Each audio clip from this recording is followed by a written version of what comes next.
China adalah konsumen batubara terbesar di dunia sementara Australia adalah eksportir batubara terbesar kedua setelah Indonesia.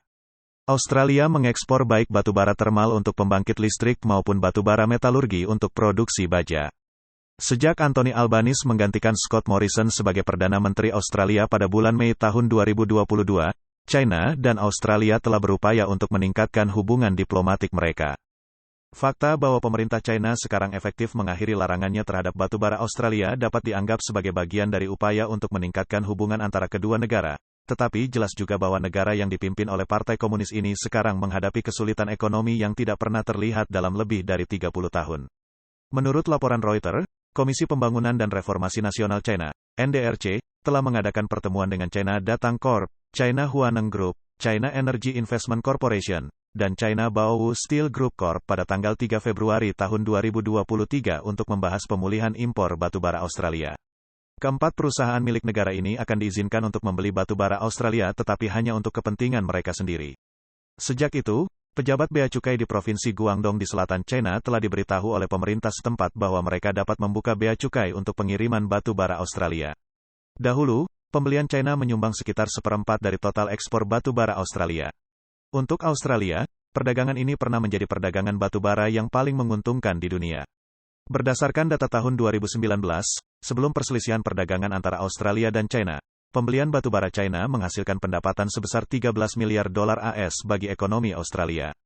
Namun pada tahun 2020, pembelian China terputus hampir dalam semalam sehingga perusahaan tambang Australia tidak begitu semangat terhadap berita penghapusan larangan ini.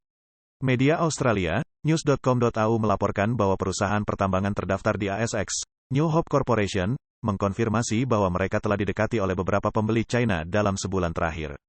Juru bicara New Hope mengatakan bahwa permintaan dari pembeli China telah meningkat secara signifikan, tetapi kapasitas produksi grup telah sepenuhnya dikontrak oleh pelanggan yang sudah ada, termasuk pelanggan internasional jangka panjang di Taiwan dan Jepang. Dalam nada sinis, laporan tersebut mengatakan bahwa para penambang Australia enggan untuk memasok batubara ke China pada saat yang memalukan bagi negara itu, karena batubara mereka dikirim ke tempat lain, termasuk ke Taiwan, musuh China. Surat kabar tersebut juga menggunakan subjudul bahwa China secara resmi merangkak kembali untuk membeli batubara dari perusahaan-perusahaan Australia, memperolok-olok China karena membeli batubara Australia lagi setelah bertahun-tahun membuli ekonomi Australia. Sebelumnya, PKC memberlakukan larangan atau tarif tinggi pada sejumlah produk Australia termasuk batubara, anggur, daging sapi, barley, dan bahkan lobster sebagai hasil dari seruan pemerintah Morrison untuk penyelidikan asal-usul COVID-19. Selama 2 tahun terakhir, ekspor batubara Australia telah secara diam-diam di-blacklist oleh PKC.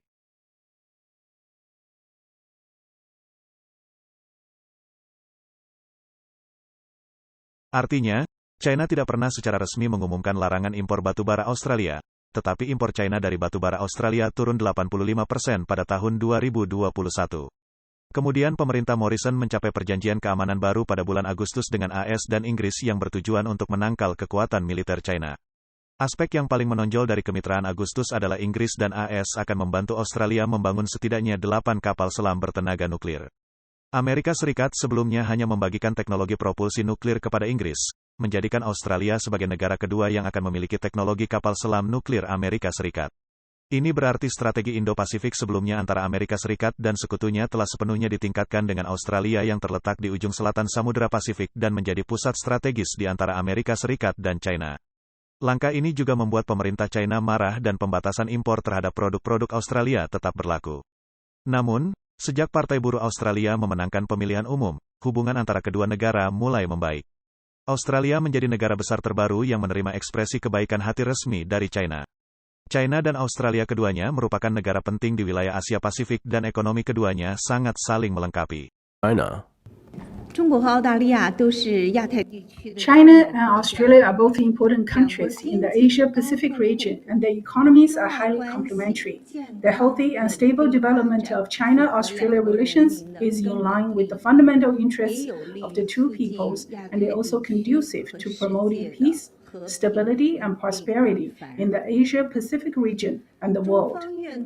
China is willing to work with Australia to further implement the important consensus of the Bali meeting between the two leaders and the outcomes of the China-Australia diplomatic and strategic dialogue.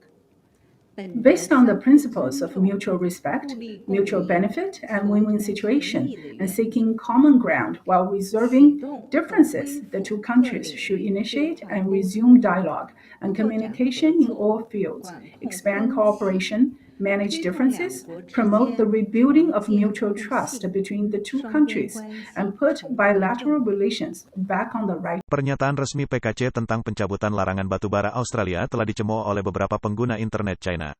Mereka menggambarkannya sebagai kemenangan lain bagi PKC. Pernyataan ini berasal dari sebuah pernyataan yang terkenal oleh ahli birokrasi China bahwa kemenangan yang saling menguntungkan adalah ketika China menang 2 kali. Hal ini terjadi karena rakyat dan perusahaan China telah merasakan sakitnya kekurangan batubara Australia. Seperti yang sebelumnya telah dijelaskan dalam beberapa episode, ekonomi China telah terpukul oleh larangan Partai Komunis terhadap batubara Australia. Lebih dari 2/3 listrik China berasal dari pembangkit listrik tenaga batubara. Hanya beberapa bulan yang lalu, China mengalami beberapa bulan pemadaman bergilir pada pertengahan tahun 2022 karena tidak dapat membeli batubara Australia yang berkualitas baik dan terjangkau. Pada tahun 2021, ekspor batubara Indonesia dan Rusia ke China meningkat sebesar 39% dan 44% secara berturut-turut. Pada tahun yang sama, ekspor batubara AS ke China lebih dari 7 kali lipat dibandingkan tahun 2020. Pada bulan September tahun 2021, dilaporkan bahwa pembeli China membayar $595 Australia per ton batubara Australia melalui perantara, lebih dari 2 kali lipat harga di mana tambang Australia menjualnya. Australian Strategic Policy Institute, ASPI, memperkirakan bahwa pembeli China membayar harga tinggi untuk batubara Australia melalui pihak ketiga, yang membawa biaya sebesar $2 miliar AS atau $2,9 miliar Australia per minggu bagi China. Beberapa analis percaya bahwa jika disetujui, pabrik baja pesisir China mungkin kembali mencari batubara Australia berkualitas tinggi, yang akan mendorong pasokan AS kembali ke pasar asalnya. Jika demikian, pabrik baja China akan kembali mengalami gangguan dan biaya yang terkait dengan larangan pemerintah selama 2 tahun yang membuat mereka menyesuaikan fasilitas yang disesuaikan untuk batubara Australia. Dan sekarang mereka harus menyesuaikan lagi dalam menghadapi ekonomi yang lesu. Banyak penduduk di utara China telah mengalami musim dingin yang luar biasa dingin karena kekurangan batubara dan gas alam. Ini adalah pemandangan di China Utara pada bulan Januari tahun ini. Es terbentuk di langit-langit tangga gedung perumahan. Di sini, di China bagian barat laut, penduduk mencoba memecahkan masalah air mereka dengan membakar kayu bakar di pipa air. Kayu bakar dibakar selama 1 jam tetapi pipa tidak mencair. Bagi eksportir Australia, hal-hal menjadi berbeda sekarang setelah ditutup oleh PKC. Para penambang Australia telah berjuang untuk menyusun rantai pasokan baru dan membentuk hubungan pelanggan baru, termasuk koneksi ke India. Penambang Australia dapat dimengerti untuk berhati-hati dalam melepaskan hubungan yang telah mereka bangun dibandingkan dengan pasar komunis China yang berisiko. Dengan invasi Rusia ke Ukraina dan sanksi yang diberlakukan pada batubara Rusia oleh Eropa, negara-negara Eropa mencari pasokan baru termasuk dari Australia. Harga batubara Australia meningkat dan perubahan ini telah mengubah lanskap perdagangan batubara internasional. Wall Street Journal melaporkan bahwa CEO Dewan Sumber Daya Queensland dan Asosiasi Industri mengatakan bahwa ekspor yang meningkat selama 2 tahun terakhir ke India dan negara-negara Asia lainnya telah memperkuat hubungan. Batubara sering dijual di bawah kontrak jangka panjang. Queensland kaya akan sumber daya batubara ini dan pasar alternatif untuk China sekarang dilihat oleh eksportir batubara Queensland sebagai pelanggan stabil jangka panjang untuk batubara Queensland. Setelah terpilih kembali pada Kongres Nasional ke-20 pada Oktober tahun 2022, pemimpin Partai Komunis, Xi Jinping dengan cepat menghapus hampir 3 tahun tindakan pengendalian wabah yang ketat sambil mencoba meredakan ketegangan dengan Amerika Serikat. Jelas bahwa administrasi Xi Jinping berusaha keras untuk kembali fokus pada ekonomi. Untuk mengeluarkan China dari tanda pertumbuhan yang rendah akibat pandemi, kemungkinan akan membutuhkan lebih banyak energi dan komoditas. Larangan batubara PKC terhadap Australia telah mengubah pasar energi dan sekarang sulit untuk kembali ke bentuk aslinya. Sejak Perang Dagang AS-China dimulai pada tahun 2016, lingkungan internasional yang dihadapi oleh Partai Komunis telah berubah dengan cepat. Selama 3 tahun terakhir, pemerintah komunis hampir sepenuhnya menutup China, mengisolasi ekonomi terbesar kedua di dunia dari seluruh dunia dan mengganggu rantai pasok dunia. Hal ini secara bertahap membuka mata dunia terhadap kumpulan nilai, pola pikir, dan perilaku tertentu rezim merah Partai Komunis. Semua ini telah membuat perusahaan dari seluruh dunia bertanya-tanya, apakah China atau Partai Komunis merupakan mitra perdagangan yang dapat diandalkan dan apa risiko-risiko yang tidak terduga dari berurusan dengan Partai Komunis. Sejak Partai Buruh memenangkan pemilihan pada tahun 2022, para petinggi Partai Komunis telah mengirim telegram ucapan selamat, menandakan mulainya pembukaan hubungan antara China dan Australia. Ini terjadi ketika pemerintahan Albanese di Australia jauh lebih moderat dalam pendekatannya terhadap Partai Komunis daripada pendahulunya Morrison. Namun, masih dipertanyakan apakah masa depan hubungan antara China dan Australia akan benar-benar bergerak dalam arah positif. Lagi pula ada terlalu banyak aspek yang tidak kompatibel dari kedua sistem sosial itu. Ketika interaksi antara kedua negara semakin terjadi kecelakaan pada tanggal 9 Februari. News Corp Australia mengungkapkan bahwa setidaknya 913 walkie-talkie, sistem kontrol akses elektronik, dan peralatan video yang dikembangkan oleh perusahaan-perusahaan China, Hikvision dan Dahua, telah dipasang di 250 kantor pemerintah. Perusahaan-perusahaan China ini memiliki hubungan dengan Partai Komunis. Pada hari yang sama, Menteri Pertahanan Australia memerintahkan penghapusan peralatan pengawasan buatan China dari Departemen Pertahanan dan situs militer. Saya pikir ini adalah masalah dan terkait dengan apa yang ada di koran hari ini. Kami sedang melakukan penilaian terhadap semua teknologi pengawasan di dalam kawasan pertahanan. Dan di mana kamera-kamera tertentu ditemukan, mereka akan dihapus. Jadi ini merupakan masalah dan akan saya tangani, ujar Menteri Pertahanan Australia. Look, I think this is an issue, and we, in respect of what's in the newspapers today, we're doing an assessment of all the technology for surveillance within the defence estate, and where those particular cameras are found, they're going to be removed. So, there is an issue here, and we're going to deal with it. How significant is the issue? I don't think we should overstate it, but I think it is right to be doing the assessment and making sure that we deal with it, and that's what we're going to do. It's a significant thing that's been brought to our attention, and we're going to fix it. It's obviously been there, I might say, for some time, and predates us coming into office. But that said, it's important that we go through this exercise and make sure that our facilities are completely secure. Well, the concern is that these are Chinese manufactured cameras, and there's data being collected which is going back to the Chinese state. We still don't know fully if that's the case. We haven't seen any technical assessment or attributes of the cameras to actually know if that's the place.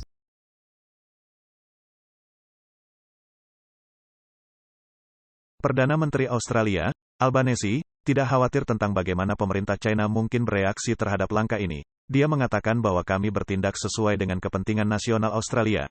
Kami melakukannya secara transparan, dan itulah yang akan terus kami lakukan. Kemudian, Perdana Menteri Australia Selatan juga memerintahkan peninjauan sistem pengawasan di gedung pemerintah negara bagian. Sebelumnya, penanganan Australia terhadap peralatan pengawasan yang berasal dari PKC belum mendapat perhatian publik sebanyak ini. Pada tahun 2018, Pangkalan Angkatan Udara Australia, RAF, di Edinburgh, utara Adelaide, berhenti menggunakan peralatan CCTV yang dibuat oleh Hikvision. Pada Januari tahun 2020, South Australian Health juga mengumumkan penghapusan semua kamera CCTV yang diproduksi oleh Hikvision.